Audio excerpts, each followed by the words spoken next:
This episode be great success.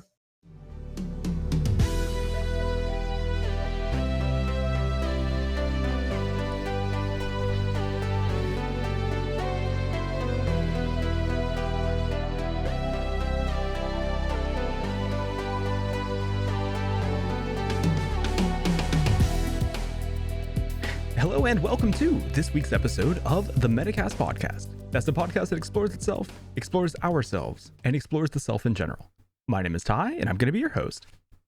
Yoksamash, my name is Distance. I hope you like my intro. And tonight is the Metacast movie show about, if you can't guess, Borat Subsequent Moviefilm.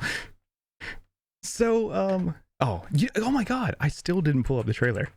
that was the thing that I said I was doing, and I spaced out on and didn't do. Is there a trailer for this? Okay. Yeah, there's a trailer.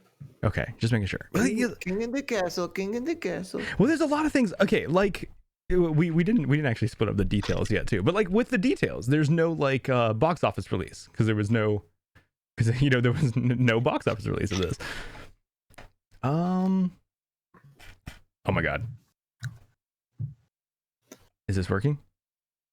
I think my Stream Deck just froze on me too. Wait, what? It's like it's not switching scenes.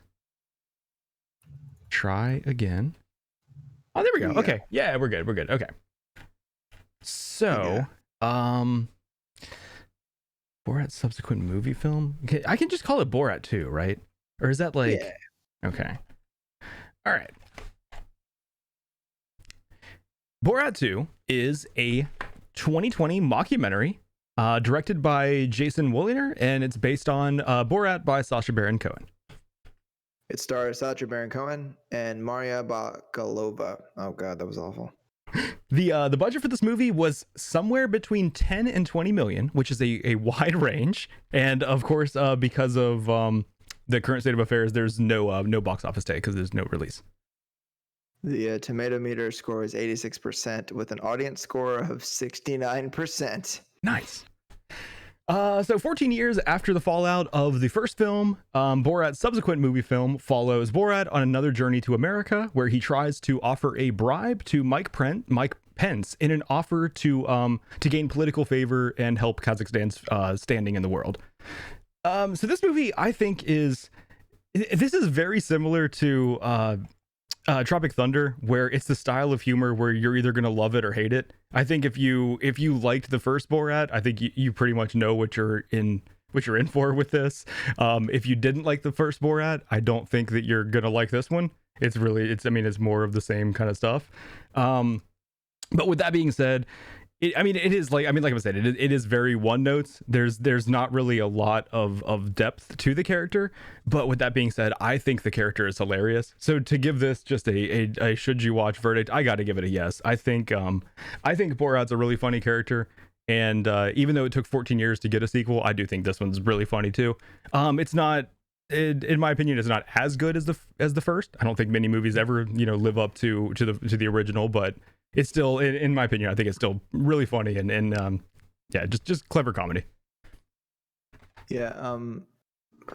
So for this one, it's interesting because until I watched it the second time in preparation for this episode, I was going to give it a yes, but I think that for this one, in contrast to Tropic Thunder, I don't know that this one. Not only was it not as good as the first one, I just don't even really know if it was good at all. There's plenty of stuff in here that made me laugh, and I enjoyed it, at least to laugh at. But the second time around, watching it and actually taking apart some of the ideas and seeing what was happening, I think for this one, contrary to my gut instinct, I think I'm going to give this one a no. All right. Damn it. And I'm so bad at doing this. I turned the words off for that. Yeah. Should you watch? There we go. Pushing the buttons. But there we go. Cool. Okay. I like that we disagree yet again. So let's get into the details of why. So, where are my actual notes for this? There we go. Yeah, they're so short. One thing that I think is actually really funny. Do you remember the the Mike Pence rally incident hitting the news? You know what? I missed that one. I usually don't watch the news at all. I also don't have a Facebook, so Yeah, I don't get anything from that either. I didn't know about it. Actually, I looked it up after I watched the movie.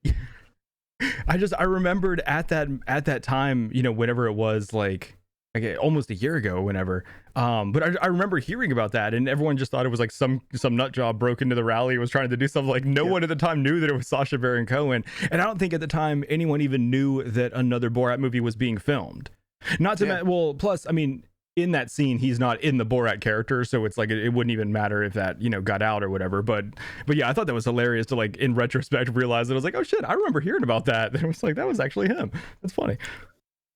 And I think it is pretty hilarious that it just kind of was an incident, and then sort of later on, it's kind of fun to connect dots and stuff like this. I think. Yeah, that's one thing I think is really cool about this is almost trying to understand, I guess, how stories are pieced together through the filming. You know, like I feel like this movie's put together almost the way that reality shows are, where they don't have like a script or a narrative. They have to, like, you know, they film things, and then based on what happens when they're filming, they, like, you know, get together then and kind of write where it's going next, and they constantly have to, like, adjust the narrative and the story, which I think it's kind of a peek behind the curtains of, like, how that's done. I think it's interesting. Yeah. And it is interesting that the film is kind of like a mix between almost like prank sketches, and a mockumentary, and sort of a plot with actors in it. But there's just a lot of stuff in the movie. Like, there's a lot of things I thought were hilarious. There's things in the movie that I think are still funny. But it's a lot of it is just, I think, making fun of ridiculous ideas. Like the sugar baby part. Which I'm fairly sure that the person that was, I guess I don't know if it's someone that just does consultations with people to try to, like, help them get a older person that's about to die or whatever. I have a feeling they didn't get very much good footage or very funny footage from that part, because there was so little of it included. But the part where she's like, I want to have someone that's gonna die. She's like, oh, okay. Well, you want to find someone that just had a heart attack. This is a great idea. Yeah, and like high five her for it and everything. And it's like, yeah, because, you know, you want their money, but I mean, hey, at least she's being honest about it, you know. Yes, that is one thing that I think it's really interesting I mean, the Borat character does it very well, where he puts people in a position where they kind of just go along with what he's saying. I think it's like a lot of times when there's a language barrier, I think that people do that, where it's a lot easier to kind of smile and nod than worry about, like, you know, stopping the beat of the conversation and be like, whoa, we don't say that here or anything like that. So a lot of times, like, the Borat character, it's easy to put people in a position where they would agree with something that they probably wouldn't for most people, just because of the, like, the social pressure of the conversation, I guess. True. And you know, that's actually the biggest problem I have with the film is that because it's almost like trying to respect someone else's culture to an extreme. It's kind of what happens in the film. And, like, that's the thing that bothers me, is because I think it puts people in really unfair positions to cause them to kind of look a certain way. Now, there's some people in the film that were just going to look dumb anyway. There's nothing necessary for him to do or lead. But, you know, the scene where they're going to the tanning place, and he just says to the what do they call it, esthetician, I guess, or whatever. I'm not sure. He says to the person, "What color is best for racist family?" And he just she's like, because, you know, it's like, what are you gonna say? Like, she's like, I wouldn't go much darker than this.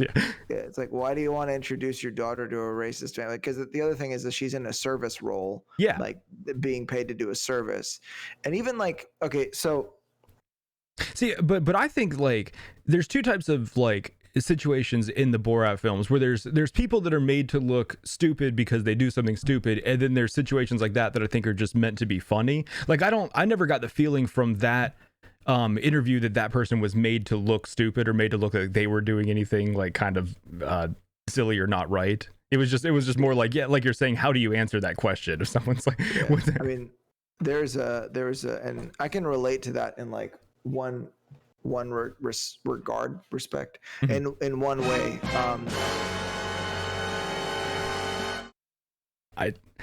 That is me relating to that a plot twist? No, that button is right next to my mute button, and I tried to hit mute so I could take a sip of water, and that was the complete opposite of muting. Sorry about that. Distance agrees on something. The plot thickens. And I can relate to that in some way, because I remember when I worked at Express, like the clothing store, I worked there during the holiday season for a couple of years in a row. Fun job. And there was a older man that came up to me, and I think I told you about this. He was holding a shirt. It was like a chambray material shirt, but it looked kind of like denim. I don't know what chambray is. What is that? It's like a I don't know how to describe it. It's kind of like a loosely sort of knit kind of cloth. It's kind of coarse. It's hard to describe. Like if you saw a shirt that was made out of that and I pointed at it, you'd be like, oh, that. Okay. Because you've probably seen the material before, but it kind of looks like denim, and it had like the big, like a big red, like stitched, like textured lion, like the Express lion logo on it. Okay. And he was an older white man, and he came up to me and he asked me, is this an okay shirt for a white guy to wear? And I was like, what does that mean? Do you like the shirt? Yeah, that's such a weird question. And I was like, okay, well, go try it on and see what it looks like on you, and if you like it, then buy it. Because I just avoided it altogether. Like, I mean, what do you mean? Like, yeah, what is the like? And why am I the person that you chose to ask this question up in the store? That is very strange. I'm trying to even like understand the reason. Did he think the shirt looked too like ethnic in one way or another? I don't know. I mean, it was just a weird question. To me, it was a fucking button down shirt. Like, if you like it, wear it. It was just a really weird thing to say. I'm going to start leaving that as Amazon questions on pieces of clothing.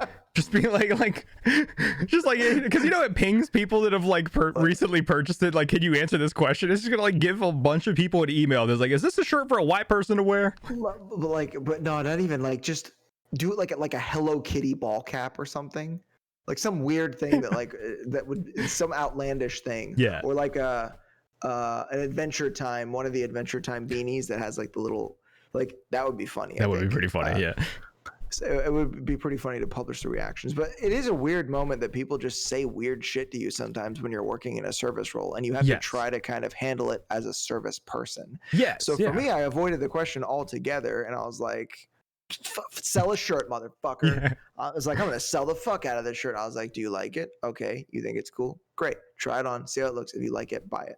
Forget the question, just buy the goddamn shirt now, so my boss will like me. But and on the subject of service people, the cake thing. Oh god, yeah, that was good. That what was happening right there? That was good. Was it just being nice because you're in a service role? Yeah, I assume so. I mean, that's another one where I didn't take that at all as the lady like doing anything wrong or anything. Like, I'm pretty sure your job is and again, I don't know if that lady owned that bakery or what, but it's like, assuming you don't own the bakery, your job is probably, put what the customer tells you on the cake and not really question them. Like, I've even seen, for instance, I've seen the jokes, or not even jokes, the where it's funny, where someone, the way they requested what to put on the cake, the person took it verbatim, and it literally says like, write happy birthday on the cake, you know what I mean? Like, you know what I'm saying? Like, someone, it's like, well, I followed your directions. Like, because if you give someone a form that has a blank box on it and it says, like, whatever you write in this box, we will put on the cake. And in that box, they put write happy birthday on it, and you put write happy birthday on it. Like, you follow directions. Like, so, at a certain point, it's not up to you as I'm going to use the term artist here, which I think applies if you're a cake, you're decorating the top of it. Yeah. It's not up to you to like make the decision as to like what the person is putting on it. You're just kind of following directions. So yeah, I did not take that at all as like she was being malicious in any way by just like following what he said to put on it. But Well, I do think that in that scene, just based on Sacha Baron Cohen's ideology and sort of what you can tell he's doing with the film, it almost seemed to me that he was trying to make a social commentary there. That if he'd come in there and been like, "Can you put Adam and Joseph wedding 2020?" then would she have been just as cool with it as writing the anti-Semitic thing that he asked her to write on it? I think he was trying to make a commentary on that. And for me, I think that someone in a service role is just as someone, because even if I were an employee, I don't think I'd be okay with writing what he asked. I would have been like, dude, I'm not going to put that on a cake. Like, I'm sorry. Like, I just won't. Yeah. That's like, but, and for me, like, I think it's, you know, the prerogative of the person there. And, you know, maybe she didn't own the place. And if she didn't own the place, she doesn't really have, I don't think, because if you refuse service to somebody, the owner finds out and they have a problem with it, well, then you get in shit as an employee. So perhaps she was just an employee there and, you know, didn't own the place. Even if I was just an employee, I would contact the owner or supervisor at that point and be like, hey, you know, I'm in a situation where someone's telling me to put something on a cake that I really don't feel comfortable doing it. You know, like I want to, you know, like I wouldn't just like comply with it, you know. But yeah, because, you know, what happens if, you know, someone puts a shot of that on Instagram and they're like, I got this fantastic cake from such and such bakery. Exactly. Yeah. Now all of a sudden, you know, the fallout from that could possibly be worse than the fallout from refusing service. Yeah. But there are some parts of the movie where he doesn't have to bait anybody into sounding like an idiot. Yes. Yeah. A lot of people walk right into it. Yeah. That's where we come to in chronological order of scenes here. The next thing I have in my notes is the baby thing. Oh my god. Hold on. The actual the doctor? Yeah, which I believe was either in North or South Carolina. Oh my god. It's Carolina Women's Health or something. And everything about that was just terrible. Because like the way that they did it in the storyline is clever. And once again, I just told people they probably shouldn't watch this movie. That doesn't mean I didn't find some of it amusing. I certainly did. But I just every part of the idea for that scene, like, can you imagine the fucking creative meeting for that shit? Like, yeah, I can. There's a baby inside me. I want you to take it out, but it's actually like a plastic baby on it. And then when it's like it's alive, but it's only this big. It has a heartbeat. I don't think it has heartbeat. Yeah, it's like I don't think it's breathing. Yeah, all of the responses were perfect to what the doctor was saying. And the way that they chose to do the acting part and then pair it with that part was pretty clever, I thought. Yeah. Because it worked really well. And even though, you know, they're acting, like, even if they were being serious. But the problem I have is that I don't think you can in any way reconcile the fact that the individual in the room that worked at this facility I had absolutely no problem with the incest part. Yeah. And that he just blindly said, God creates life and he doesn't make mistakes. I think it not only didn't have a problem with it, it doesn't matter how we got here. Yeah, he specifically was like you don't need to tell me anything more about that. Like, yeah, he was like basically the whole what is it? Don't ask, don't tell, right? Like, it was kind of plausible deniability, right? Yeah, yeah. But because there's just no reconciling that, and I really hope that I really hope that guy's friends never see this movie. That's the thing I think that this does well, is I think you're 100% right that there are plenty of situations where, and I mean, I would almost call them harmless. Like at least I didn't take it as the people in those scenes were being made fun of or were like the butt of the joke. It was, you know, almost they were in a funny situation. Like, for instance, the ones we talked about previously, like the babysitter, for example, I think is a great one, where I don't think she was ever made fun of, but she was just put in situations where Borat is saying such ridiculous shit that you can't have a response to it that is like normal. It's just so out of the realm of normal conversation that you have a what the fuck conversation. But then there's the people like the doctor or like Rudy Giuliani that it's like what they were doing or the way they were behaving in the situation is just like, hold on, what the hell is this? Like don't you know Wait, better? Are we talking about the baby scene or the plastic surgery scene now? Oh, I was talking about the baby scene. That guy's a pastor. That doctor too. Oh, he was a pastor? Yeah. They don't do any medical anything at that place. Oh, interesting. It looks like a doctor's office where they make the name look like it's an abortion clinic. Gotcha. So then you can come in there and they can convince you not to do it. Wow, that's fucked up. I doubt there's aside from maybe like a volunteer CNA or RN to run like the ultrasound. Yeah. I doubt there's hardly any medical personnel in the place like that. I did not even know that. I don't know for fact, but I don't think you even have to be I think you can just be a technician level medical person to run an ultrasound. That is fucked up. That's even worse than I thought. But either like I'm saying, yeah, that person is the pastor or even the good point, the doctor. But I think there's or like I was saying with Rudy Giuliani, I think there's many people that behave in a way that is like, yeah, what the hell are you doing? And don't you know better? And I think that those are the scenes where it's like it almost points out like things that it's like, yeah, like what the hell's going on here? And does this need to be addressed? Do you want to talk about the Giuliani thing now? Not yet. We gotta go there at some point. Yeah, not yet. We're nowhere near there yet. We haven't even as long as possible. We haven't even gotten to Jerry and Jim yet. Was that their names? Yeah, Jim and Jerry. Yeah. So, also, I really hope the guys from work are watching because the two names on the cake that I mentioned earlier are theirs. That's actually pretty genius. So, guys, if you're watching, I hope you thought that was funny. And congratulations on your marriage. I didn't. Yeah. Well, one of them's they'll have to switch states. One of them will. They've been doing the long distance thing for a while. Gotcha. But yeah, and I don't want to comment on whether or not I think it's a good or a bad idea to set up a clinic to look like an abortion or reproductive health clinic, and then actually make it a place to sort of try to convince people not to do a thing.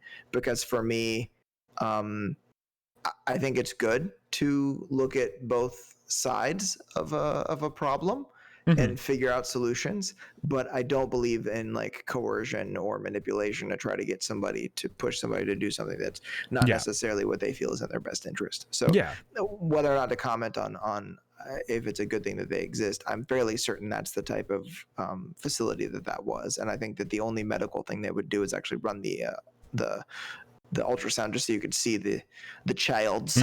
Yeah, without taking sides, like I wouldn't. I just don't think it's right to misrepresent something to someone. Whether or not, no matter what side I take on that, on like a debate, it's just like if someone is going to a facility thinking that it's one thing, I feel like that it's just wrong to, it's wrong to kind of like pull the wool over someone's eyes and make someone think they're walking into something they're not. It is a trick nonetheless. Yeah. So yeah. Have you ever known anybody that actually went to a debutante ball? I don't think so. You got to remember, like, I grew up I didn't spend most of my like childhood in the South. We got here when I was like 11 or not, 8, actually, I think. So yeah. So I'm not sure about like, when I was like really young, I'm not sure about like having friends, but not that I know of. I've spent most of my life in the South, with the exception of like a year and a half in Michigan when I was like 3 that I just don't even mention. Okay. You've known me for over 20 years now, and you probably didn't know I lived in Michigan at any point. I had no clue. Because I never tell people that. It was like a year and a half when I was like 3, like 2.5, 3 years old. And then we moved to Mississippi when I was 4. But yeah, so I've lived in the South my whole life aside from that. I've only known one person that's actually gone to a debutante ball, and I thought the whole idea was hilariously antiquated. Where did they go? Were they a young woman or a young man? Yeah, young woman. Okay. It was you actually might know her. We went to high school with her, but I don't know if you ever like were acquainted with her. But her mom like ran like an image consulting company, so and she kind of grew up in that sort of environment. But the whole idea of a debutante ball, if I'm not mistaken, is it's a way to present a young woman to young men as like a potential Yeah. Courting kind of thing. And for me, it seems a little backwards. Like it seems regressive to me. Oh yeah. Well, it's almost similar to like in Midsummer we talked about last week, the pants license, right? Isn't it kind of like you're, if for lack of a better word, like you're kind of like, saying that this person is now like reproductively viable, or like, they're like, hey, they are, now of age where you may consider them as a mate, I guess. Like, yeah, and a lot of it is kind of like choose me, like I have no value if I don't have a man kind of thing. There's like a pageantry aspect to it, right? Yeah. And I understand that maybe there's something about like the kind of tradition of it, that just the idea of sort of doing it not even as what it was intended to be to begin with, maybe just a fun get together to go to, and like go through the motions, and it can be kind of fun, just like used to get all done up and like wear a nice suit and like accompany your daughter someplace. That's cool. Like I get it. Or like to take your son to, which sometimes like things can mean things can mean what they mean to the person in them. So even though like it may have originally been that, it's like if someone is taking part of it and they feel empowered by dressing up, it can mean something different to them, even though like you're saying, the history of it may be different. But so, and the reason why I'm asking the question, or I start with a question, did you ever know anybody, is could you imagine what it would have been like if you did know somebody that went to a debutante ball and then they came back to you and told you some crazy story I don't about some weird guy and his daughter that did some fucked up dance? I don't remember anything weird happening at the ball though. They seemed to be, they were acting pretty normally there. I think that the dance was hilarious. Yeah, the dance was... And even before the dance, like some of the guys, like that one dad that like said like the really like gross sleazy thing, which he was kind of led into by Sasha, but still didn't have to say what he said. And the daughter actually said, that's fucking disgusting. Yes, I love that the daughter actually stood up to, which that's like, that, I think that's a prime example of being quote unquote like led into things, and just like, okay, so the question was, how much is my daughter worth? Yes, you're being led into it, but I think most people, when asked that question, are gonna give an answer that's like something as far as like, whoa, I'm not gonna not actually respond with a dollar amount. Do you know what, like, it's like, yes, you were led into it, but I do think that anything out of your mouth that ends with a dollar sign is pretty much an answer that you can't really defend. Because I feel like if it were me, the first thing I would have said is, wait, what do you mean? Yeah, like, I would priceless. What are you talking about? Or, like some sort of like, something cool like that, just to, like, because if it were me hearing that, I wouldn't actually think that someone was asking me, like, if my daughter were a commodity, how much would you pay for her? Yes. I would like to think that most people don't mean it that way. But the way that he said it in his tone of voice and the hardy har kind of like sleaziness of it, that was the thing, I think. But even before that, like that guy was like, that's what we love in the South. Yeah, that was weird. Girls. They're fun. Yeah, that was so weird. Yeah. But with the one guy, I think that and I think the Borat, like all of the situations accompany this this idea very well, where it's not necessarily like mob mentality, but it's almost just the I can't think of like a better way to say it, but like when you're laughing with a friend at a joke, you may like laugh and say things that are not necessarily what you believe. If you were to sit down and then rationally talk about like with that guy, it's like, okay, I'm not going to defend what that guy said. It was obviously just like as his daughter said, fucking disgusting. But I don't think there's any way that if you sat down with that guy that he actually would believe like, oh yeah, I meant that spending time with his daughter would be worth $500. Like it was like probably like we're talking about the social pressure of a situation to like joke along with and not be the stick in the mud. Exactly. Yeah. Thank you. Yeah. But like it like ruined the flow of a conversation with like the reality check of like, letting someone know that what they just said was out of line. A lot. And I think that that's what Borat does, is like says something out of line, and you feel the pressure to keep saying things out of line along with it, rather than being the one to say like, whoa, buddy, like what you just said was kind of fucked up. Yeah, I mean, there's kind of a pressure in certain situations, I think. And, but the other thing that's a little messed up is that Maria Bakalova is 26. Yeah. Actually, or maybe I think she's 24, 25, Something somewhere in like there. that, And she's a Bulgarian model and actress. Yeah. So this woman isn't even a teenager. So it is a little weird to put, her in to put people in situations with that particular individual, because she's not actually a teenager, even though she looks quite young, especially in the film. But there was one point that, and this is skipping ahead, we might need to come back a little bit, but there is something that I think the plastic surgeon scene is pretty much indefensible. Like, I get that, at a debutante ball, like a cotillion, I think is what they call that. Okay. That you might joke around with people and like kind of go with things, but there's a professional in a professional environment in a serious situation. Yeah. Where he's working with a client, and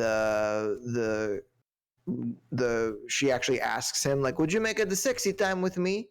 And he's kind of like, "I think most men would." Yeah, and what did he even say? Yeah, he was like, "If your father wasn't here," like I forget what his answer was. It was like, "Jesus, dude."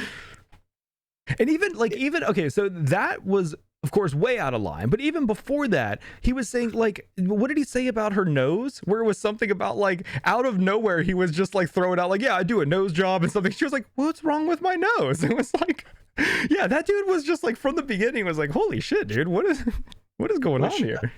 And in that situation, I think plastic surgeons are kind of like the fashion industry. They want to make you feel inadequate, so you feel like you have to like get this thing. So I mean, hey, maybe he actually didn't like her nose or whatever. But okay, was it just me, or did the lady at the front desk seem like she'd gotten some work done?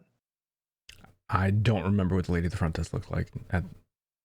I honestly don't remember. It was more the way that she was speaking. It sounded a lot like she'd had Botox injections. Oh, I do remember, because she had to count all the money. Yes, yeah, no, yeah, I do.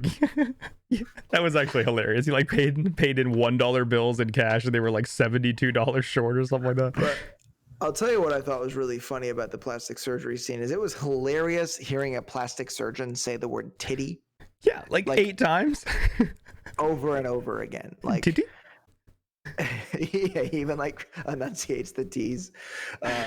So even though I thought it was hilarious, it was a low blow, and maybe not necessarily an unjustifiably low blow, but the fact that he called Pence the vice pussy grabber.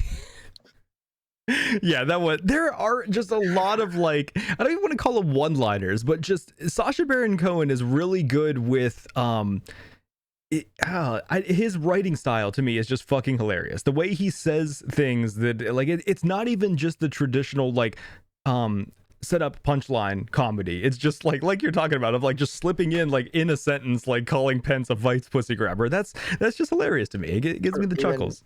Mispronouncing his name, Michael Penis. Yeah, stuff like that. Yeah. Which, I mean, I regardless of any kind of political views or ideas, I've observed, I don't know that Mike Pence is capable of moving his face very much. Yeah, I wonder if he's had some Botox done. I kind of wonder. Seriously, like in all seriousness, I kind of wonder. Yeah, it does. It looks somewhat Michael Myers-ish. It's almost like it's maskish. It's like it's almost like he's wearing a skin face that's like not necessarily his. But like, so have you ever heard the theory of reptilian overlords wearing human skin? Hey, oh my god! Next year, nothing but conspiracy theories. We'll do everything from flat Earth to no. I don't know if I could do 52 weeks of that. That's too much satire. Yeah, well, and then also plus you'd have to like actually research each one. You'd have to spend like how much time going down a rabbit hole to even learn like what we might become real believers by the end of many of them. I mean, that's how most people end up that way. Yeah, that is actually what happens. Is it like, yeah, you start with it's the same way that people like they start ironically saying it's lit fam, and then pretty soon it's fucking lit, fam. Yeah, I started saying dope ironically, and now I say dope legitimately. I'm like, yeah, that's dope. Yep, that's how yeet got me. I started saying yeet ironically, and then yeah. But it's like, it is like the actual, when you use it in context, it is a good word. When it means to throw something really hard, like when you yeet something, like it is literally a good word. Like it works for that. Like I love like in Tarkov, when I'm like, there are multiple distances you can throw a grenade, and when I'm trying to like really, like I'm just really yeeting it out there, like it's yeet. Yeah, it works. Or like it's a shot put. If you're doing the shot put, you're always yeeting. You have to yeet that shot put out there. That's like a super yeet. Yeah. Shot putting is like the Uber yeet. If you Uber yeets. Uber yeet. We just created a new thing. You heard it here. Heard it here first. Let it spread. That's a good company. Uber yeets. There is some stuff that I thought was a little ridiculous, like outlandish, and even like the entire movie. Well, but there's some things that were just unfair. Okay. That like showing up at a Republican event in a KKK outfit. Oh yeah. I know what you're trying to say, but yeah. But you're also an asshole, because it's like, it's so, he just lacks the, because I don't really know how to express this. I don't think that being a Republican means that you're a racist or a white supremacist, and it really bothers me. No, of course not. When somebody jumps to that conclusion, and I've heard it happen on several occasions where people are just like, "Oh, Republican equals racist," but that's not necessarily true. I mean, I think that racism is a thing that exists that we can't get rid of at every level of existence in any civilization. But that was just like, it was funny. Yeah. And the people's reactions were hilarious, but there's a lot of subtext to the things that Sacha Baron Cohen does that upset me a little bit. Not like emotionally, but like as a rational thinker, there's some things that I think are just cheap. Like today, I made a joke like, "Oh, I wonder who's going to win the election, Hitler or Karl Marx?" Because it's the two sides. Some people think that, Trump's a fascist dictator, and a lot of people think that, we're going to end up like a Marxist socialist republic, and the revolution's going to happen if Homeboy gets elected. But mainly just to poke fun at the ridiculousness of either perspective. But I that part really bothered me. Like, I just didn't think that it was a fair thing to do, because I know the subtext of it, but it bothers me because a lot of people will think it's funny because they're of the impression that being Republican means you're racist or a white supremacist. That's the thing that bothers me about it. Now, well, yeah. I haven't heard it that way. It was like, I've heard it a lot more like, I like the way it was spelled out to me before, where it's not that, I forget who said it this way. It's like it's not that I believe that if you're a Republican, you're a racist. I believe that if you're a racist, you're a Republican. So it's not that like, they're not saying like all racists are Republicans. It's that all Republicans are racist. It's that all racists are Republicans. So it's like, I do definitely agree that, of course, like, how do you say it? There's fine people on both sides. Is the quote, right? But yeah, I think that, but I do agree. It's probably like a lazy joke, but at the same time, like, to me, it's just, it is just ridiculous comedy. So it's hard for me to like to while there is bigger ideas there, it's hard for me to like try to take it too seriously in an intellectual level, because it is just meant to be like as stupid as possible. Like, so, like the whole, but like you're saying, it is silly. Like, he could have shown up in any costume, and there's a reason why he picked that one. Well, yeah, that's the joke, is he needs to find something to fit in, and that's the joke, is that a KKK outfit would fit in. Yeah, that, like, I understand But then when you look at him doing what he's doing, he doesn't fit in at all, because everybody gives him like, what the fuck looks. And I get that what he's doing is making an exaggeration of something that some people think, and perhaps he's doing it like in a satirical fashion, but I just don't think so. Well, see, but I'm not a Republican, so like, I don't feel like personally offended by it. But I think it shows both in a good way, because like you're saying, like, the joke is, if I show up in a KKK outfit, I'll fit right in. But then the reality is, people are looking at him like, dude, what the fuck are you doing? So it's like, I'm saying, like, I think it's, while it is like lazy or heavy-handed, I think it does show the silliness of both sides kind of like I don't want to say well, because like I'm saying it is a little lazy, but it does, like, it shows, like, you know, if you were someone that believed that you could literally show up wearing a KKK outfit to a Republican, you know, convention and be accepted, then you're obviously you're wrong, right? Like people look at you like, what the fuck are you doing? Like, yeah. So yeah, I see what you're saying. I mean, I'm kind of understanding the humor there, but I guess it's like the extreme, like hardcore far left kind of ideology that I used to have. I mean, like way out there. I think that it kind of like just took me back to that sort of. Which it's like, I'm glad they didn't, because you could have very easily edited that scene to make it look like no one was batting an eye. You know what I mean? So it's like that. I'm glad they didn't do something like that. Like they at least showed that it's like, oh no, it's like, it's not like he showed up and everyone was like, oh yeah, you fit right in, buddy. Like, you know, people are like, what the fuck are you wearing, dude? Like, what are you doing? Like, yeah, and so yeah, I guess that is cool that he did that, and you know, but also people's reactions that's the biggest part of what he does. Yeah. So like you kind of have to put him in there. But yeah, you're right. I mean, he could have actually, the joke could have been that everybody thought it was completely normal, and they really could have edited that to make it look any way they wanted to. So yeah, you're correct in that. So perhaps it wasn't as unfair as it seemed to me. But you know, you're probably right. They're still just doing it was unfair to begin with, though. Yeah, but I mean, it was still funny. Like when he did it, I did leave. I lost my shit because like the surprise of him doing that was like, holy crap! He went out in public like this. Like, how the hell did you? Wow. And not to mention, right afterwards, though, where did he get that Trump mask? That thing was awesome. Like that was great a really looking. Nice mask. Yeah. Like the mouth even moved like with his face. Like that must have been a really expensive mask. Yeah. That was why the budget is between 10 and 20 million. They were not sure how much they spent on that mask. So the thing that's interesting to me about that scene, like when he actually runs in there, is like Michael Penis. That you know, when you're watching a movie and it's one of those movies that happens out of order a little bit, and you know what's going to happen. Yeah. So when you're hearing the vice president talking about there's only 15 cases. Yeah.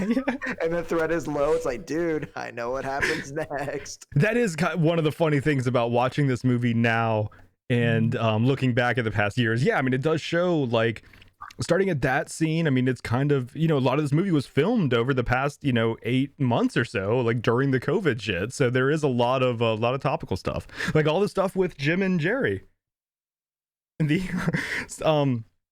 Borat trying to kill the virus with the magnifying glass and the pan, like that shit cracked me up. Like, yeah, so there's a lot of pretty topical stuff that I think is funny. And that was actually one of the parts that I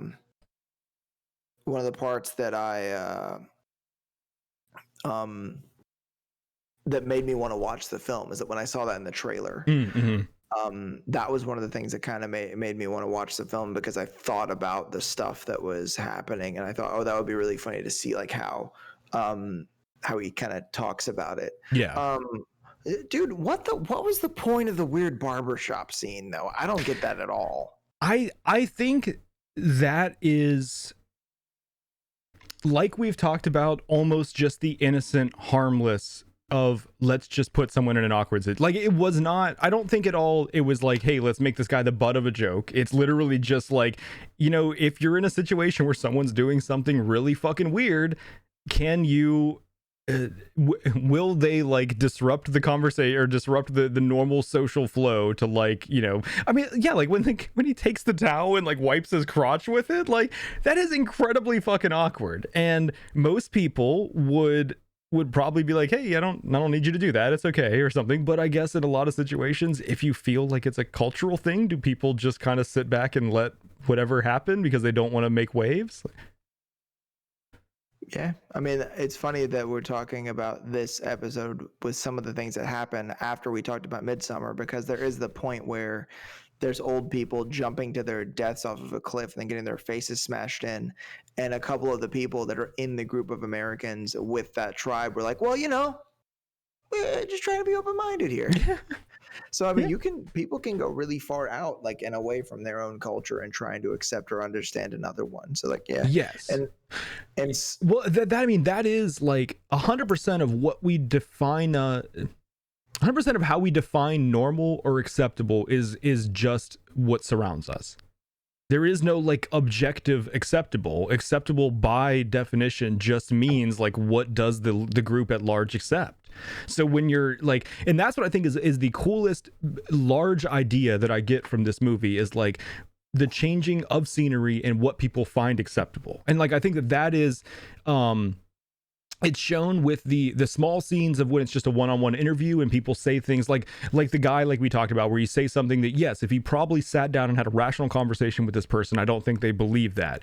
But when put in a situation, you say and do things that you know are unacceptable. I think that like the Fight for Your Rights rally with Jim and Jerry was a perfect example of that, where you're like, you could get people to chant along with like, inject him with the Wuhan flu and chop them up like the Saudis do. Like, I guarantee none of those people, if you sit down and have a rational conversation with them, would tell you that they believe journalists in this country should be murdered. But you could get them to chant along with that, given the right circumstance. Yeah, and I think a lot of what happened in that part of the film was an exaggerated sense. Most of them would tell you that if you sat down with them, would tell you that all journalists should probably be fired and that all of them are full of crap. So essentially what they were doing was just expressing an exaggerated sense of what they already felt. Yes. Yeah. They don't think that they should be murdered or anything like that. They shouldn't be harmed, but they do have a problem with journalists. Exactly. Yeah. Or like, I mean, the same thing with the inject them with the Wuhan flu. Like they would probably say that they rationally believe that Fauci's doing a bad job and should not be in his position. But no, I don't think that they would say that well, actually, I don't know, because they were also in that scene saying that they didn't believe that it was real. So maybe they would think that that one I'm not sure about. But either way, like we're saying, though, it is what is so interesting to me is the like almost mob mentality of getting people to say and do things that they necessarily wouldn't normally do because of social pressures, basically. And I hope that is, I mean, I hope that a lot of people recognize that when they're watching the film. Like, I hope that people, when they're, I feel like most of the people that would watch a movie or enjoy a movie like this are probably going to think that way anyway. They're not going to think that, there's some sort of like crazy, like subculture of people that want to inject people with viruses and things that are journalists or whatever. Mm-hmm. But I would hope that there's not people that will watch clips of this and think that there's some weird fringe in the United States that want that believe half the shit that they were saying. But for me, I really think that at the little Fight for Your Rights, whatever it was called, rally Mm-hmm. thing, they had to know that he was a guy in a costume, right? I would assume so. Yeah. Because to me, like, it just seemed like a lot of them regarded that as just part of the humor. It was intended to be funny. That I would hope that the individuals in the crowd knew that it was kind of a joke. But there are acts like, I mean, you know who like Goat and Your Mom is, right? Like, No. you've never heard that song? Can you quack like a duck?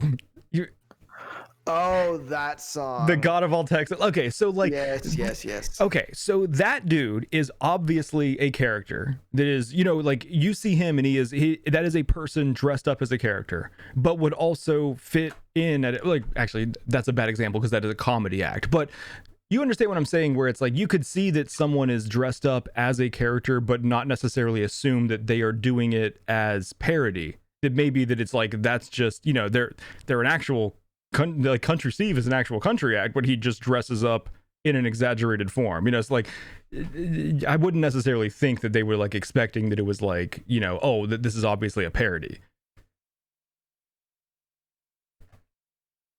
Yeah. Okay, that makes sense. That it wasn't necessary that they.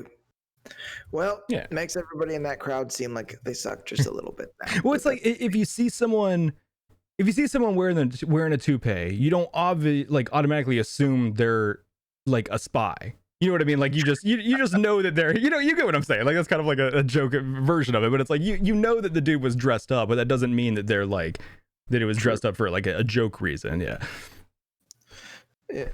I thought that the babysitter part was interesting because she it almost seems like this sort of way to teach like a young woman that she is something more than just that she took it seriously what she was doing, the Yeah. babysitter. She was probably my favorite character in this movie. Huh? Yeah, she was probably my favorite character in this movie. I think she was like the most redeeming actual character. Yeah. Yeah, and she legitimately thought that this was a young woman born in a very backwards place and was trying to really help her be better. And I wonder if she finds out that she's in this film, how upset she might be to know that none of that was actually real. No, there was I remember hearing something recently. I wish I had the article pulled up, but yeah, she actually got a good amount of money coming out of this movie and stuff. It's been a positive experience for her. I know that. Oh, cool. Yeah. Okay, cool. Well, I'm glad. But there was a point where, because she did turn him down. She could have been his new black wife. I can't believe she turned him down. And some of the stuff that even though he's playing a character, some of the stuff that he says, I'm like, bro, ballsy man. Very, very, very taboo things. So the one scene that I thought was a little bit unfair also was when she's about to go to the plastic surgery place and she walks in. Is it like a Republican women's meeting or something like that? I forget the name of that group, but yeah, I know where you're talking. Yes, yeah. Where she discovers that her vagina doesn't have teeth. Yeah, and she goes up and makes a crazy speech about it. But when she's talking to these women that a lot of people look at conservative women and think that they're somehow all about the patriarchy or whatever, and that they're Sally homemakers that stay at home and watch their kids. When she's talking to them in character, they all seem pretty fucking empowered to me.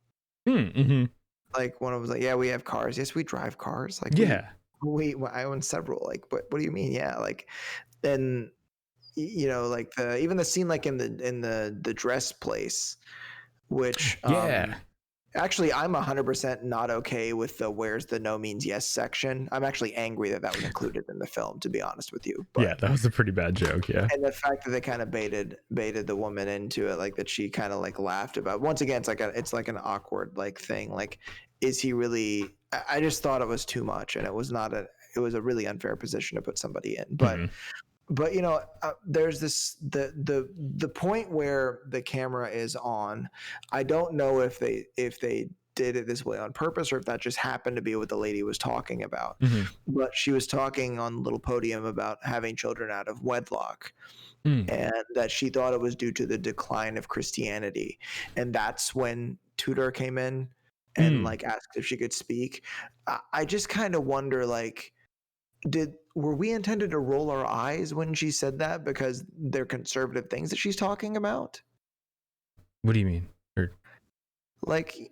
Because of the impression that some individuals have of a middle-aged woman that says she's a Republican, that somehow, because when I was younger, there were a lot of ideas that more conservative people had that I just thought were antiquated and silly. Okay. They were squares. They were boring. They needed to live a little bit. Okay. That having children out of wedlock is a bad thing.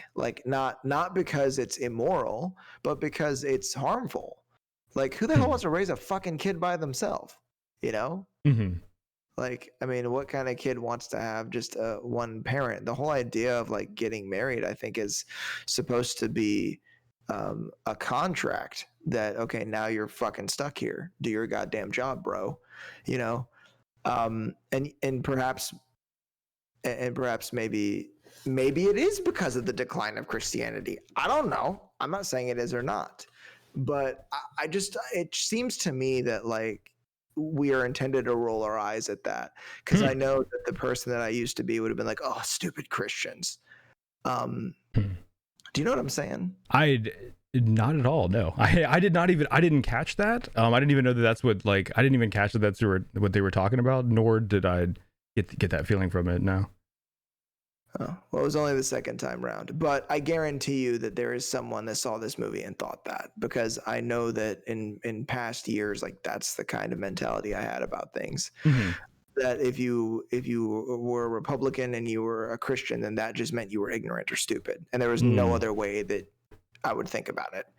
Of course, I have a much more nuanced perspective on everything now, that I've gotten older. That's interesting, because where does that come from though in that scene? I didn't see them saying like anything about that. Those ideas were stupid or anything. It's right before Tudor walks in. Like, that's what the lady on the podium is saying. Yeah, but like I didn't hear anyone like saying that the ideas were stupid or anything. It was just she was just talking, right? Or I think that there was subtext there. But like I'm not saying like what I think. I feel like there's a point that you're trying to get to here, and I don't know what it is. Well, no, I'm not understanding, I guess, your point. What is what I'm missing? Yeah.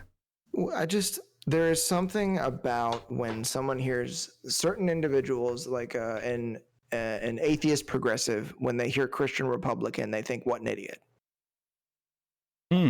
For the most part. And I don't mean liberal. I said progressive on purpose. Okay. And I said atheist on purpose. And not everybody. I'm just saying that I think that there's some groups that would find the idea that they would think that if a group of people said that having children out of wedlock is detrimental, that the point of them saying that would be to shame somebody for doing it. But I think the reality is that they're actually showing concern that if you do, that it might make things more difficult for you, that your life might be harder as a parent. Yeah. No, I get that part. I'm just saying what I guess the part that I'm missing, it maybe I'll have to rewatch it. It did not seem at all to me, I guess, that it was like any of that was included almost as like you're saying, almost like a dog whistle to a part of the audience, like you're supposed to snicker at this almost, or like it just seemed to me that was just like that's what the woman was on stage talking about. Yeah, and I mean, that very well may have been the case, but I mean, if it was, then they could have just had her on the podium and we could have not heard anything that she said, and then Tudor could have come in then. But I think that I think that there's a whole group of people, and I used to be included in that, where the moment someone told me they were a Christian, I'd be like, but you seem so smart. And it was just like, it was an absolute like judgmental prejudice on my part.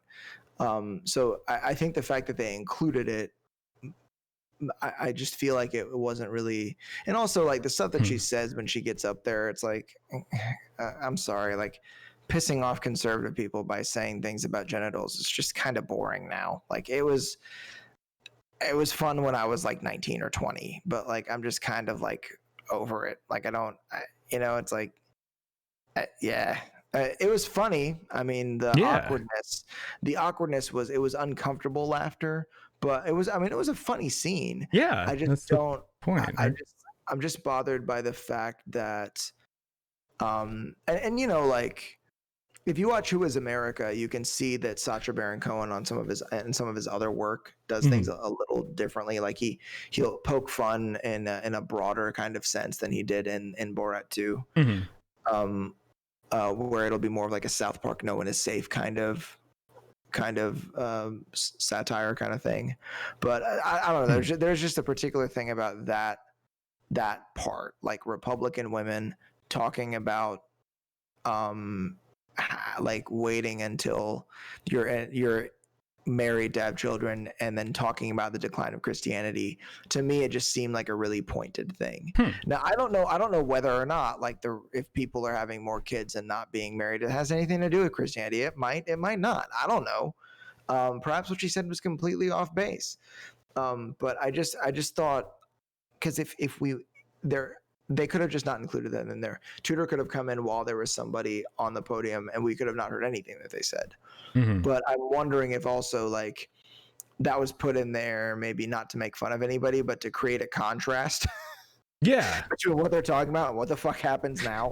That's the feeling that I got. Exactly. Is that it's like you're setting the scene of like, here's what the person is here's what, like the whole, like read the room, it's like, here's what the room was before she walked out and then said, hey, I've got something I need to talk. And then, or I need to say, yeah. And now we're talking about touching ourselves. But, like I might have that scene all wrong, but I do think that there is a a group of viewers that will probably roll their eyes at that scene. Oh, just sure, because yeah. of the fact that they, yeah, but I don't think that. Unfortunately, it's like you can't address that. Like you said, there's a group of people that if they hear someone say they're Christian, they think what an idiot. Just like there's a group of people that if they hear someone say they're an atheist, think what an idiot. Like you can't, like unfortunately, like that is a reality of our world that. I think it's a very unfortunate thing, and I think that this movie kind of shows a lot of that. But it's like we exist in completely different realities now. Unfortunately, like there's a lot of people that, for instance, I mean, with the election that just like happened yesterday, there is a lot of people that cannot fathom how someone could vote for the other candidate. It's like they're either they just don't get it. They're not enlightened enough. Like they just don't know what I know. But it's like the thing is they're right. It's not that like they're 100% correct. If someone lived in the same universe that they lived in, they couldn't vote for the other candidate. But you have to acknowledge that we live in different universes now. We like someone consuming different media, like someone that is slanted to one side, they live in a completely different reality and operate on a different set of facts than you do. So when you say like, oh yeah, how could they not vote for this candidate? They're out of touch. It's like, well, you're right and you're wrong. They're so out of touch because they are living in a completely different reality than you are. They think the exact same thing about you, and they're right about you. And perhaps this is just a natural result of the American experiment. Perhaps it was kind of bound to get to the point where we became so different and so diverse. And when I say diverse, I don't mean like stupid shit like ethnicity and sexual orientation. I mean diverse as in like each individual person is so fucking different. I did it again. I'm so sorry. That's how I hit both buttons that time. I did actually mute the burp though. At least that was a pretty bad burp. But no, you are right. Like the real version of diverse, yeah. As people come from other parts of the world, be those European countries or Northern African countries or Middle Eastern countries, as they come here and we start to from different places. We start to kind of become more diverse. As there's more and more people than the individuals, there's more individuals. So each of those people will become even more unique than they were. And then as cultures mingle and different art happens and different entertainment and media outlets, and everybody starts to become so different, that I think it was maybe just something that was always going to happen in the American experiment. And it's something that a lot of countries don't understand about us when they look at us. I don't know. I agree with a lot of that up into the. I don't see that necessarily like having different sets of facts was inevitable. I feel that was like there was a change in media or something that happened that facilitated that. That was more technology really than the country itself. I mean, as technology, I guess that was going to be a natural progression once connecting with people using a social type of website. Once you started connecting people like that, and especially when you use algorithms to like show people what you think they'll be interested in. Yeah. And I mean, the same shit happens to me on YouTube. I have a Facebook, and YouTube, like there's all kinds of shit that pops up. It's fucking crazy. Yeah, it's nuts. Yeah, I've noticed after like being more careful with online like profiles and stuff, it's like it's very different browsing YouTube and other things in like a profile that's not, doesn't have like your history and stuff. Like you get recommended totally different stuff. Like your experience is very, very different. I mean, yeah, you could probably do a pretty hilarious experiment if you decided to document any of it. But I also thought it was weird that Sacha Baron Cohen decided to go to a synagogue in a weird outfit. I loved that scene. Yeah, that was another one, like the KKK outfit. That was like walking in and was like, whoa, what are you doing, dude? But I imagine that when he walked, because he said I decided to go then to a synagogue and wait for the next mass shooting. Yeah. I feel like that was that there will be some viewers that will watch it and roll their eyes and say, stupid Americans. Because I've actually talked to a few British people that think we're all idiots for the Second Amendment and not like having firearms confiscated from everybody. Like they think we're absolute morons. They'll say things like, "It only took one time for us," and fuck it, maybe they're right. I don't know. I mean, there is like a ridiculous statistic that is, I think it is. So how many people are in the world? We've crossed 7 billion, right? Yeah, we're like 7.4 or some shit now. It's like fucking crazy. It's at least 7.2. Okay. In the United States, it's 340 million, I believe, is our population, right? We have over half of all of the guns in private ownership is in the US. Damn. Out of the entire world. Yeah, that's like there is when people talk about it like not being a gun issue, being a mental health issue and stuff, like there's definitely something to be said about that, but there is also like no other country just has the number of guns that we have. They are everywhere here. Like there is a huge amount of guns here. Like there's really not much you can do as far as like you would never be able to successfully confiscate everything even if you wanted to. And I just looked it up. Apparently it's 7.8 is the current estimate. Wow, that's what I thought. It was getting close to 8 billion now. But that's what exactly crazy. When people talk about like buyback systems that have worked and confiscation systems that have worked, they're talking about countries that had, populations in the single to double digit millions and gun numbers in the possible single digit millions. You're not talking about literally half of the private guns on the planet being confiscated. That is just logistically like, how the fuck do you do that? It is you don't really. Yeah. But I thought it was cool that like the ladies in the synagogue were so cool about him, even though he was a complete jackass and essentially trying to push buttons. Like he didn't get any his character was the entertainment there, not the people in the weird situation, which I thought was kind of cool. Yes. Okay. So was it Jim and Jerry, right? Yes, Jim and Jerry. Yep. Okay. So correct me if I'm wrong. When he met the dude, he was carrying a case of beer, some Cheetos, and ammo, right? I don't remember. I didn't catch that. I hope so. It looked a lot like shotgun shells and like a couple other boxes of ammo in a box. Like it looked like he had like a box and he was kind of like hanging on to the like wedging the Cheetos bag between his hand and the box he was holding. I paused it and I'm pretty sure that was ammo. Well, I mean, in all fairness, Cheetos and ammo. In all fairness, as soon as the pandemic was announced, I went out and I bought Cheetos and ammo. Yeah, so I'm right there with you, Jim or Jerry, whichever one you were. Yeah.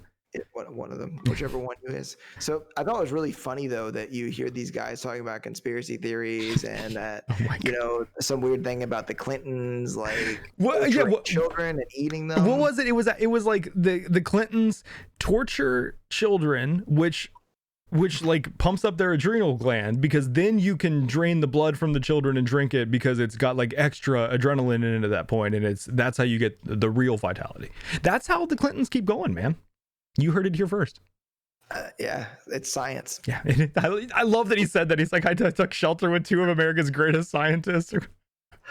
But it was really funny that when he showed them the little manual for raising a daughter, that now you see there's conspiracy theories and women's rights. Yeah. They're like, women have rights here. They have a brain just like we do. They can think things and say things like we do. And I'm like, oh, how progressive of you guys. And he even calls that conspiracy theories in the book, and I'm like, really, bro? Well, they're progressive in some ways. They also, like, I forget if it was Jim or Jerry, but they also said they unfortunately have the same rights we do when talking about Democrats, and they were wanting people to like, So they were. I mean, yeah. Apparently, Democrats are more dangerous than the coronavirus. Yeah, that was a good one. So, yeah. But here's something that I've been trying to figure out since I watched it the first time. Mm-hmm. Are those two a couple? Jim and Jerry? Because they kind of seem like it a little bit. I hope so. I feel like if actually wearing a wedding band, but the other one is not. I feel like if they were, I feel like if they were, that would have somehow made its way into the plot. Yeah, I feel like that wouldn't have just been glazed over. That like it would have somehow been like something like a twist that like we find out they were actually a couple the whole time or something. I think that I got the impression that where they were staying was actually more like a really, really nice hunting cabin. Yeah, it really was nice, and it didn't really seem like they lived there full time because of the types of furniture and stuff that were in there. Yeah. And that might explain the ammo too. Exactly. Yeah, I thought like that's the feeling I got, that is that like Jim, and I'd love to know like a lot of the real timelines behind this. Like, how long was he really with Jim and Jerry in quote unquote quarantine? Did he actually ask them to stay? I mean, literally, I feel like I'm, pretty nice to people, but at the beginning of quarantine, if someone I didn't know just would have walked up to me and been like, "Hey, can I stay with you?" I'm like, "No, sorry, man. Like, we're gotta find somewhere of your own." Like, yeah, I feel like I would have reacted the same way. mm-hmm. So, so we talked about Jim and Jerry. We've already talked about the rally.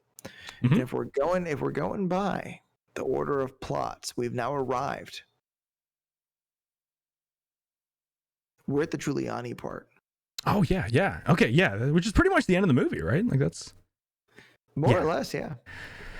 Yeah, so he definitely got himself in a little bit of trouble with what transpired in this movie. I would say he needs to well, before we go any further, be careful. I just want to clarify right now that even though I did play devil's advocate for Republicans, I am not an alt-right fascist, okay? Okay. So if anybody thinks that all I did was just play devil's advocate, it's what we do here. So, yeah. All right. So, Giuliani. That's okay. A fair disclaimer, yeah. Who actually might be an alt-right fascist. Yeah. I think, so in all reality, the Giuliani scene, a lot of people have different issues with the scene. I do think that, he was behaving in a way that was, I would say, not very defensible in many ways. But the biggest issue that I have with the scene is when you're a government official and you are at any level that is above, basically janitor, I feel like you are given a lot of security training. I feel like that security training involves honeypot training. I feel like you should obviously know better and to be I feel like you should just know better than to put yourself in situations like he did in this movie to end up in a situation where you end up looking like he looked like.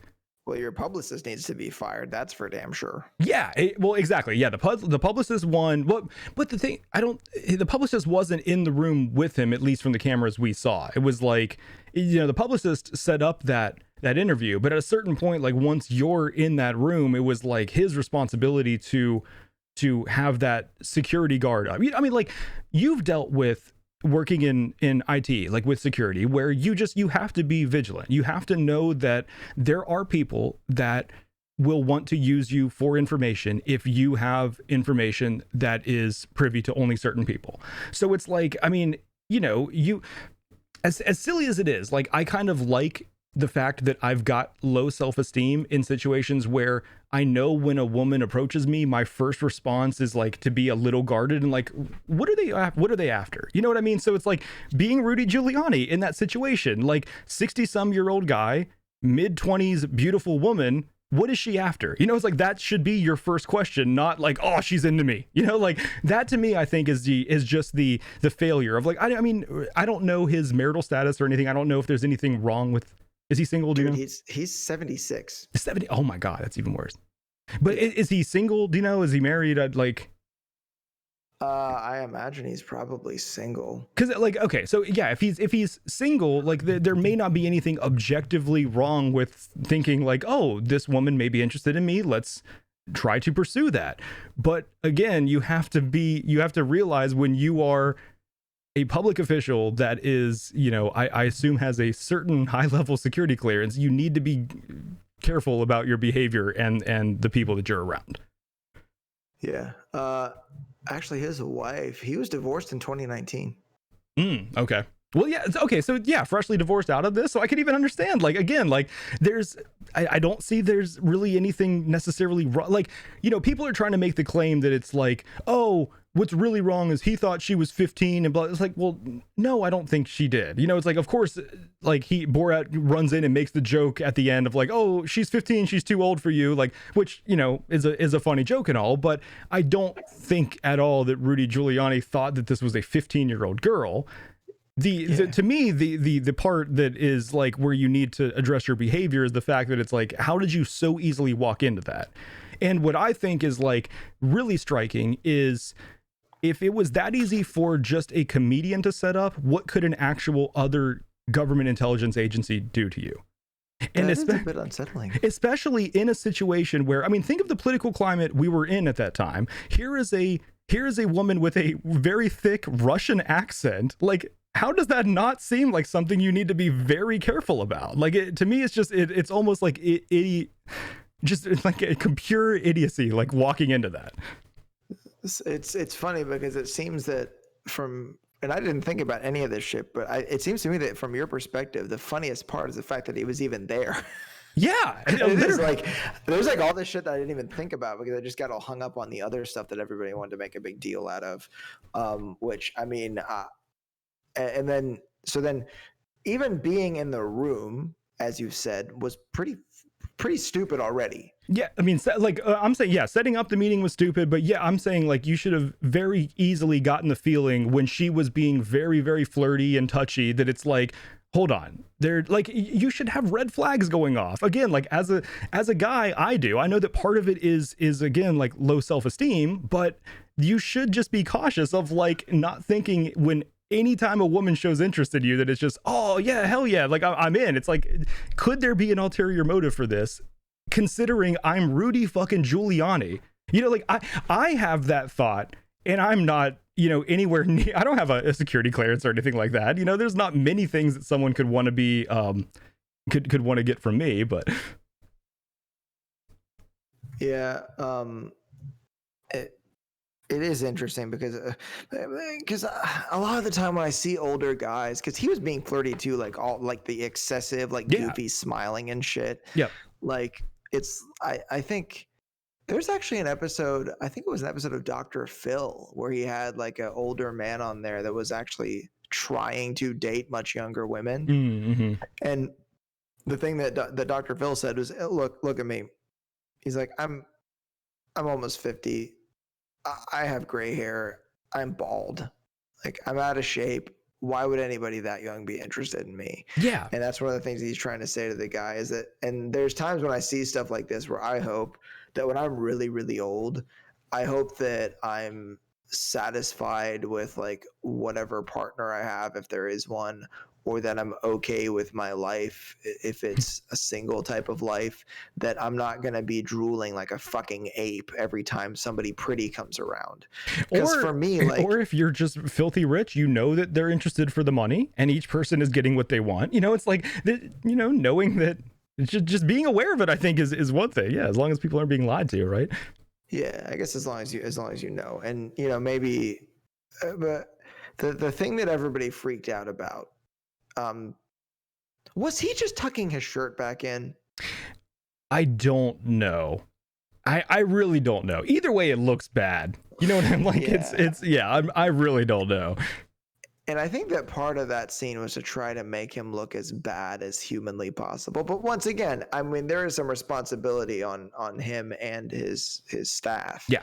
That he ended up there, that, you know, you probably shouldn't have been there in the first place. Well, and like, just like go ahead. The creepy like touching in the bedroom where he like kind of touches her side. I was kind of like, and like, what do you need her? What do you need her number and address for exactly? Why did you even ask for that? Yeah, that was fucking weird. That's so like, that's what I'm saying is some of it is like, it's just weird because it's weird, but then there is it is just weird behavior. I mean, in all but it's like, you know, like, but you are, like you're saying, there are a lot of people that were up in arms over what I don't think is necessarily anything objectively wrong. Like, there's enough there that's wrong that I don't think we need to stretch and try to like point at something else being wrong. Like, you know, really, like when it comes down to it, she's not 15, she's 24. You know, like there's nothing actually legally wrong with a 70-some-year-old man and a 24-year-old woman being together. You may think that that's like, you may have whatever feelings you have about the age difference, but the law has nothing to say about that. So to try to say that like is objectively legally wrong or anything is just false. Like, But like, yeah, you may have your opinions about his behavior, but as far as like trying to claim that it's like legally wrong or anything like that, I think it's just, yeah, like we need to be more honest. And it's like you and the way she's presented, like she's in like a kind of a suit, like business type attire, and has like well-kept hair, just looks like a mature kind of individual. Comes as a journalist, so I mean obviously you're going to think that person's a bit older, but I mean there's two things happening. Either when you take the microphone off, you got to tuck your shirt back in, or when you're a little older, you got to flop the gibbles a little bit to get a reaction out of them. That was okay. So I am kind of interested in knowing just what the actual. So we see the narrative as it was portrayed as part of the story. I would like to know like the actual setup of that meeting. What were they expecting? What were they, like, was that the goal? Was to put him in that sort of position to get that to happen? Like I'm, because I mean, she definitely was being like super flirty from the beginning. So was that sort of what the...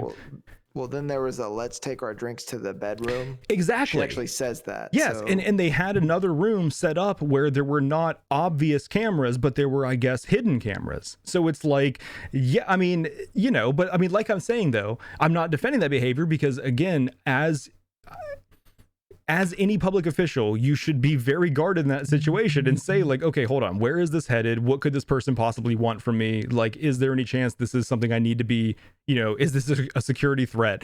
Those are things that should be going through your mind that I think Rudy was thinking with a different head than the ones that would have been considering any sort of security threats at that point. Yeah. It's funny because it's one of those things like where nobody saw the movie yet and there's a whole bunch of controversy attached to it, and most people probably still haven't seen the film and they're just talking shit about him. Because like one of our close friends actually said to me, so apparently, like I mentioned Borat 2, and he's like, apparently, dude, Giuliani was like in a room with a 15-year-old dude. Like, what the fuck, bro? What the fuck? Also, in case you're listening, buddy, that's a spot-on impression of you. That's exactly what you sound like. You are. You gotta love how the game of telephone is played, though, right? Where it's like that's what gets spread, and like, which of course, I mean, is probably great marketing for the movie. If you hear that, that's gonna make you want to see that. Like, dude, I could turn on Amazon Prime right now and see Rudy Giuliani alone in a room with a 15-year-old. Phrasing that does not sound good. No, we'll stick with that. Yep. Okay, you heard it here. Yeah, there were two themes in this movie that I thought like really jumped out to me. The first one we've touched on a lot in a bunch of different ways, and it's just the kind of like manipulation that it's easy to do in social situations, where more often than not people just do not stand up for what they know is right because of social pressures. And I think that to me is almost the epitome of the Borat character. I think that has been, this movie I think does it a lot more pointedly, and almost like there's more of an agenda with this movie than the first one. But I think from the beginning of the Borat character, that is what it is it's just, what can I make you say something ridiculous by giving you a softball for it, or will you actually do the right thing and say like, hold, like let's stop this conversation and address that. And I think it's an important thing.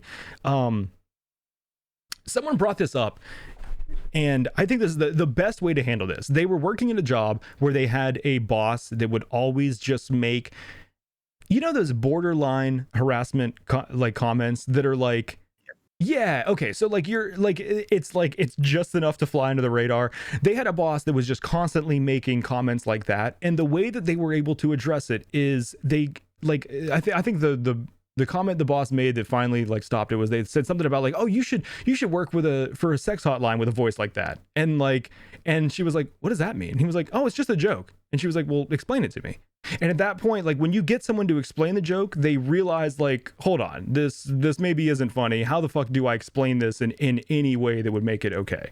I think that's like a lot of like what needs to happen in situations that the Borat conversations point to, where 99% of the time people just laugh at the joke instead of stopping it and saying like, hold on, why is that funny?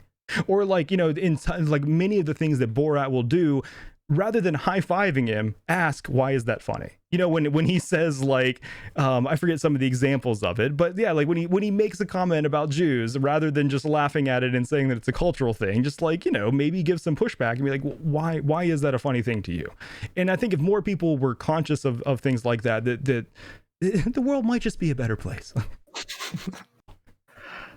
Yeah, and I've experienced that to some degree. Like even on occasions where a coworker is speaking to me in a somewhat passive-aggressive fashion, I'll actually ask them what they intended to express by what they just said. Mm-hmm. And there's occasions where like it'll get to the point where it's like, oh well, yeah,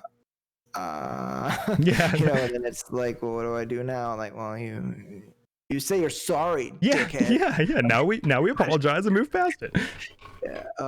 But yeah, I mean, that is a good way to put it, is that sometimes people say things and it really should be like a kind of question. Because there was a situation at work where a male coworker who's a bit older was being disrespectful to a much younger female coworker, Mm-hmm. and I essentially just laid into the guy. And I think what I should have said was, well, why is that funny? Like, what if it was just just a joke? Okay, could you explain the punchline to me? Yeah. I feel like I could have made it more. I could have expressed something and maybe been more helpful to that person in future dialogue, because in all seriousness, he probably didn't really quite understand. He may not have actually got like why what he said was problematic. And maybe if we talked about it a bit more, I could have actually been more helpful to him instead of just laying into him. But I would say at least there's three ways of handling a situation like that. The worst way is what most people do and what we see in Borat, where they just laugh and go along with it because they don't want to make waves.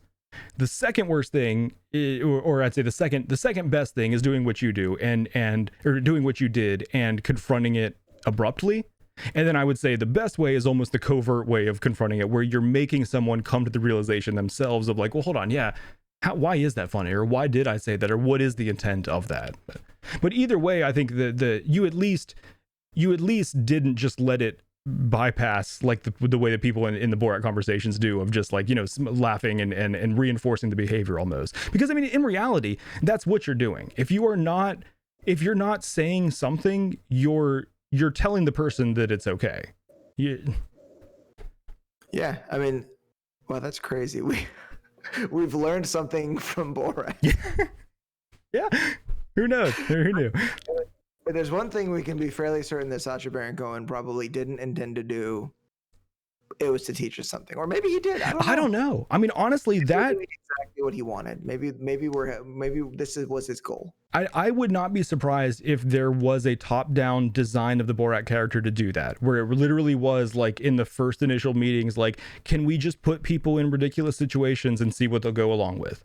Because there is it's kind of another take of the Milgram experiment, where it's like it's an authority figure and people just go along with it to a certain it's almost, I mean, it's not necessarily authority figure, but you almost view the social conventions as an authority, as like something you don't want to break during a social interaction because you're just expected to act in a certain way.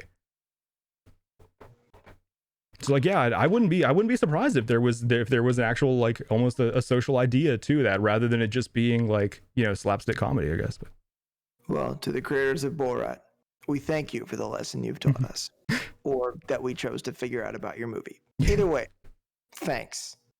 What are our options for next week? Oh, give me my choices. I'm excited. I gotta pull up my choices. I think I only have a couple on here now. Okay, here we go. The movies, but okay. So one of these is cheating. Ooh, I like cheating. And you'll understand what I mean if you pick it. Okay. But it's only one of them. So this week I only have two choices for you. Okay. Okay. It's just two. It's just so. And these will sound familiar. Do we want to do a movie about the hot guy from now and the hot guy from yesterday? Or do we want to do a movie that we've sort of made fun of already? Ooh. I know I had you at hot guy, didn't I? Yeah. I want to do hot guys. All right, it's cheating. You know why it's cheating? I do. Can I guess? Guess. I think I know. Okay, so when I think of Hot Guy from today and Hot Guy from yesterday, I think of Ryan and Harrison. So I think of Blade Runner. Yeah. Okay. Yeah. So we get two. We were gonna do two. Yes. Okay. So then, so next week is just Hot Guy from yesterday because there is no Ryan in the first one, right? That's all Hot Guy from yesterday. Oh yeah, he would be like, oh my god, what age would he be? He would be like 8, right? What year is the first Blade Runner? Holy shit. That was like 70 something. Yeah, he wouldn't even been born yet, right? Yeah, Ryan Gosling was very young if he was even born. I don't think he was born at all. 1982. Okay. Wow. Okay, I'm pumped for this. Yeah, this is a movie that I have not seen ever, but I have wanted to see for a long time. So yeah, next week then is Blade Runner, and then the week after that is Blade Runner 2049. I am very excited for both of these. Me too. Do we have anything else that we need to touch on from your notes before we do favorite line? Let me look here. There wasn't really anything. Well, I did want to mention that I thought it was kind of cool at the end of the movie where his daughter's number 3 journalist and he's number 4. That he's like, I mean, the patriarchy go to hell. Yeah, that's pretty funny. Yeah, there was like a little bit of a touching arc there with him learning to love Tutar. And like you know, like abandoning the cultural norms of like, you know, not loving a daughter. There was kind of an all like moment where they sort of, you know, they get to have a real relationship now, which I agree that was kind of a nice little way to sort of wrap it up. That all the ridiculousness ends up in something that's actually kind of touching. Yeah. I mean, you think of the characters as real people, and they do the characters that both of them do those characters so well. It's hard not to think of them as actual people. Yeah, but like honestly, I mean, of course, like Sacha Baron Cohen as Borat, like you can't really talk about the performance because he is that character. But I was blown away by Maria as Tutar. I thought she was hilarious in this. I thought she did a great job. I mean, in many ways, she kind of stole the show. I mean, with the way that she played the character throughout the film and like how the character changed. We're talking about a fucking character arc.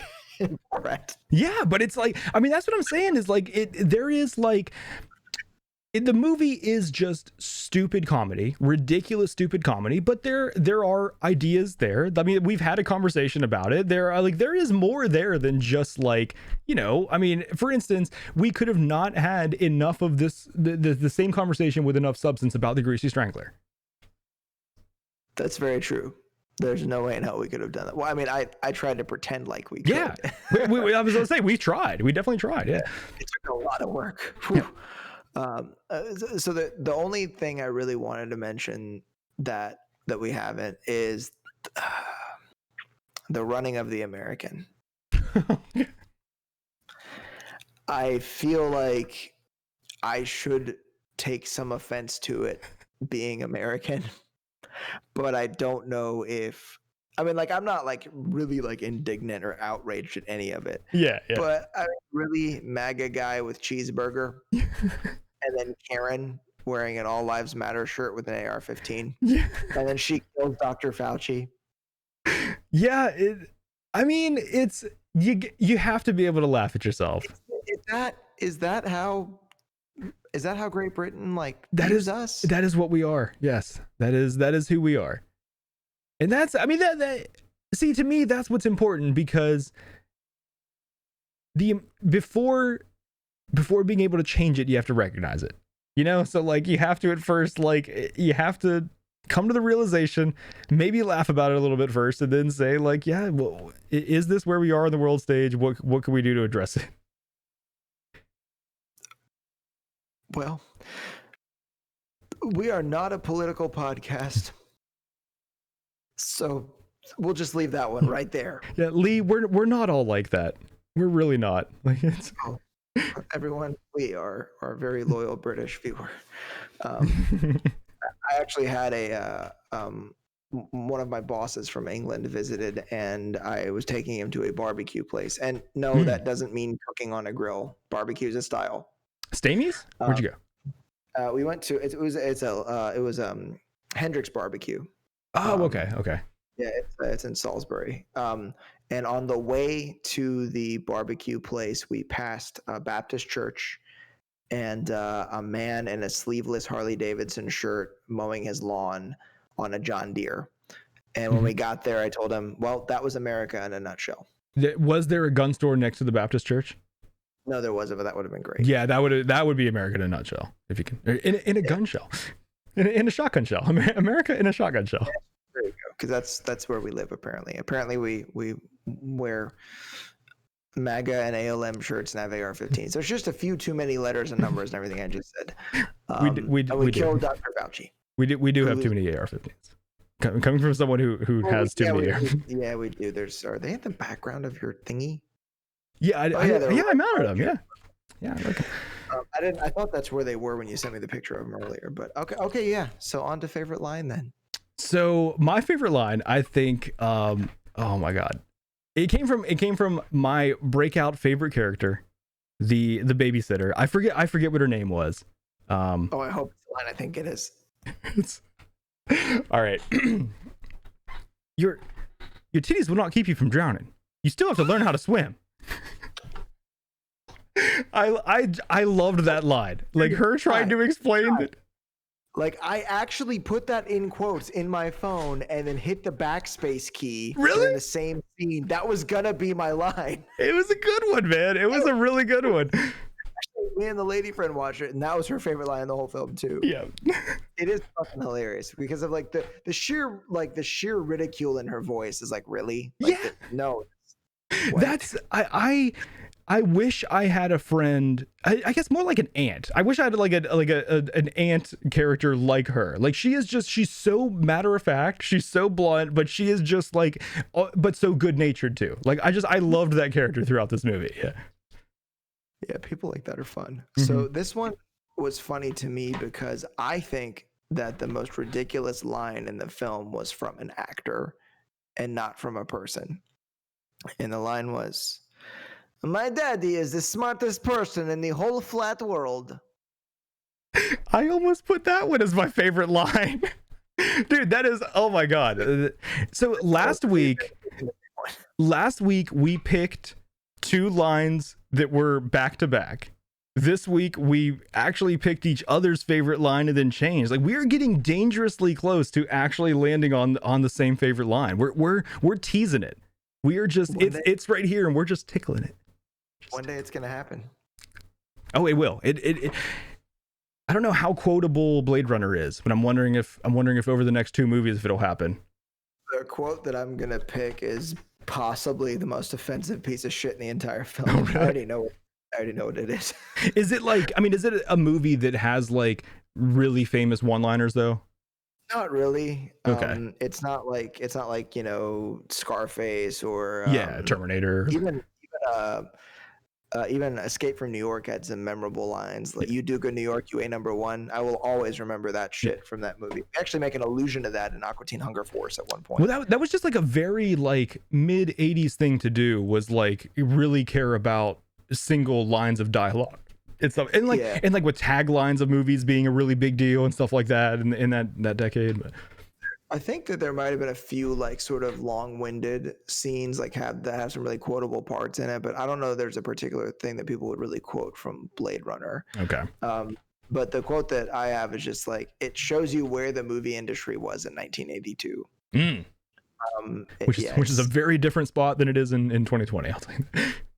And honestly, like I hope that people understand that I'm only gonna say that line in jest. But hey, who knows? I mean, I might watch it and discover a new favorite line in the film. But sure, my favorite line is not actually in the movie. Well, sorry, that's not my actual favorite line in the movie, but it is hilarious to me. Okay, gotcha.